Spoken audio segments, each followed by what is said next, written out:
Hello नमस्कार, गढ़वा पलामू की खबरों के साथ मैं मुकेश तिवारी।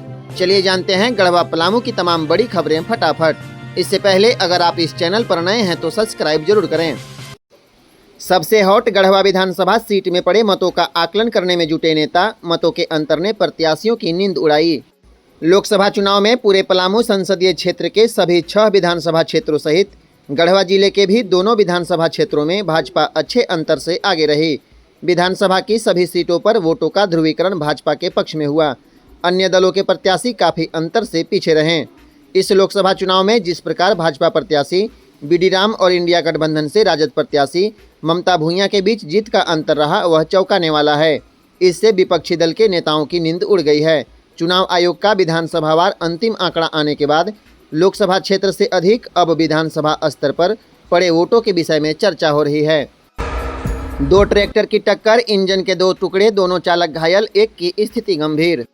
गढ़वा अंबिकापुर राष्ट्रीय राजमार्ग 343 पर 22 प्लॉट के पास 2 ट्रैक्टर के बीच जबरदस्त टक्कर हो गई। टक्कर इतना जोरदार थी कि इसमें एक ट्रैक्टर के परखच्चे उड़ गए। इस घटना में दोनों ट्रैक्टर चालक बुरी तरह से घायल हो गए। घायलों में हुरदाग गांव निवासी द्वारिका भूइयां के पुत्र अजय भूइयां 30 वर्ष और द्वारिका राम के पुत्र सोनू राम 25 वर्ष शामिल हैं। दोनों चालकों को स्थानीय लोगों की मदद से रंका सामुदायिक स्वास्थ्य केंद्र में दाखिल कराया गया, लेकिन यहां चिकित्सकों ने गंभीर हालत को देखते हुए इन्हें रेफर कर दिया गया। गढ़वा जिले के भंडरिया थाना क्षेत्र की घटना, अपनी बेटी समझकर जिसका किया अंतिम संस्कार वह 10 दिनों बाद लौटी। गढ़वा जिले के भंडरिया थाना क्षेत्र के चिरैया टाण जंगल में पिछले दिनों बालू में दफन छत बिछत शव का काजल बानो के रूप में पहचान कर उसके घर वालों ने अंतिम संस्कार कर दिया था। अब वह काजल बानो 10 दिन बाद जिंदा लौट आई है।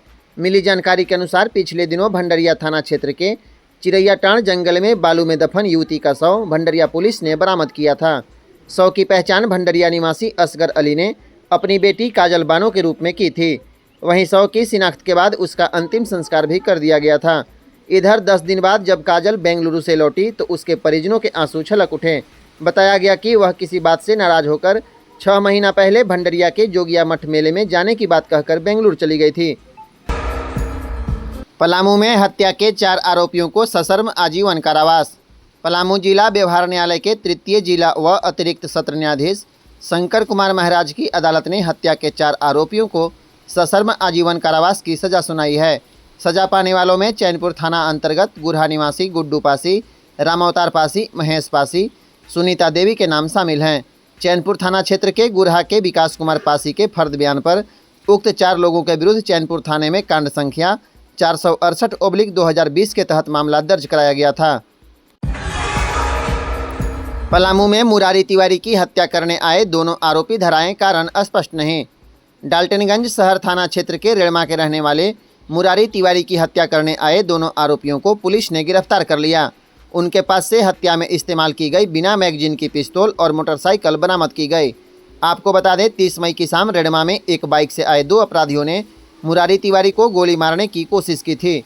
पहले राउंड में गोली चलने पर फायर नहीं हुई थी, जबकि दूसरे राउंड की गोली पिस्तौल की मैगजीन गिरने से नहीं चली थी। दरअसल दूसरी बार जब मुरारी तिवारी को गोली मारी जा रही थी तो उन्होंने गोली मारने वाले को धक्का दे दिया था। हालांकि मौके से रेकी कर रहा युवक रोशन कुमार जेलहाता से गिरफ्तार किया गया है। उम्मीदों पर खरा उतरने की होगी पूरी कोशिश, बोले भाजपा सांसद बीडी राम। पलामू संसदीय सीट से चुनाव जीतने के बाद बीजेपी कैंडिडेट बीडी राम ने वोटरों एवं कार्यकर्ताओं का आभार जताया। डाल्टनगंज में अपने आवास पर बुधवार को पत्रकारों को संबोधित किया। उन्होंने कहा कि यह जीत अधूरे कार्यों को पूरा करने के लिए है। केंद्र में प्रधानमंत्री नरेंद्र मोदी के नेतृत्व में तीसरी बार सरकार बनाने के लिए यह जनादेश मिला है।